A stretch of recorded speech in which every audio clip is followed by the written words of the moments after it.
Hi, my name is Beril and I'm the leader of Compost for All.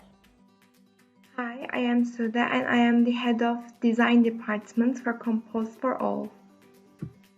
Hi, I am Elif and I'm the social media manager of Compost for All.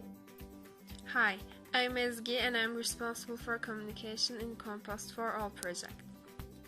After 2 years of quarantine and online education, we came back to school and there were some adjustments due to COVID-19.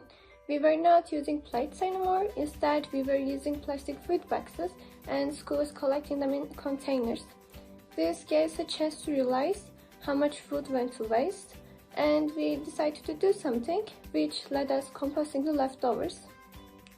Since composting is not common in Erzurum, we thought we could also spread awareness to other people and encourage them to start composting in their homes.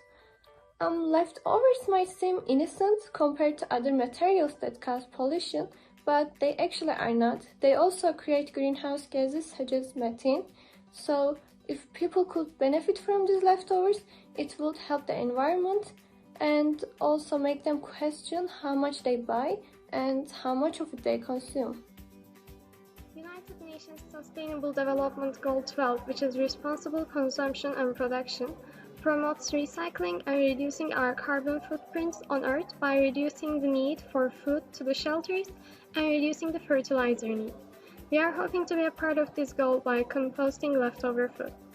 First, we carried out research on our own, and then we arranged a meeting with a professor, Neslihan Bikbaş, from Atatürk University to learn from a reliable source. She also directed us to Mebra Emeç, who worked in the City Hall Ecological Sciences Department. After talking to them, we were ready to share this project with our school administration. We wrote a proposal including all the steps that we would be taking. After their approval, there was only one thing left: taking action. We wanted our project to be seen by an extended audience. We created an Instagram account for us to share information and the process of compost. The photographs and the captions that we shared on this account developed public consciousness about the overconsumption of us as humans. The second step of extending the audience was related to our school. We hung posters everywhere around the school to inform students and teachers about our project. The purpose of hanging the posters on the wall was to get the attention of students during break time. The third and final step for spreading the message was preparing hard copy brochures allowed us to reach a wider audience because students who want to take those flyers home could also inform their parents. Additionally, we shared our contact information within the flyers in case the students or parents needed it. It will be impossible and irrational to just start composting all the leftovers, so we started with smaller steps to achieve our goal. We decided to buy a composting machine that does not give off any smell to the outside and easy to use. In order to raise funds to buy it, we organized a bake sale. One of the most important steps we took in our project was to raise awareness among the local people in our city. We went to 2 different kindergarten classes to inform students about the basic compost making process, and we prepared a small composting sample with them to make their learning more memorable. We created a space in school for composting that included all the posters that we designed and the composting machine so people can witness the process. Along with this, we also shared all these steps in our Instagram account thus more people can learn about this process.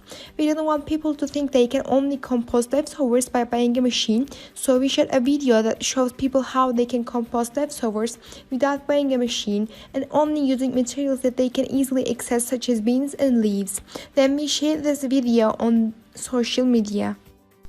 The second step to raise awareness was to inform local restaurants and cafes about why and how they can compost.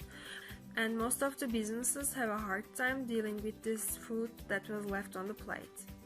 So, since they cannot be reused or recycled, most of the food and organic wastes go to garbage.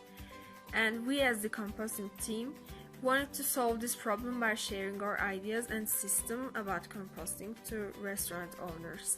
By this action, local Erzurum businesses produces less waste and more fertilizers for the plants that they own, which contributes to responsible consumption and production from UN SDG. In order to raise funds to buy it, we organized a bake sale. While this provided us the money that we needed, it also helped us to spread awareness because people were curious about what the bake sale was about and they wanted to learn more about compost.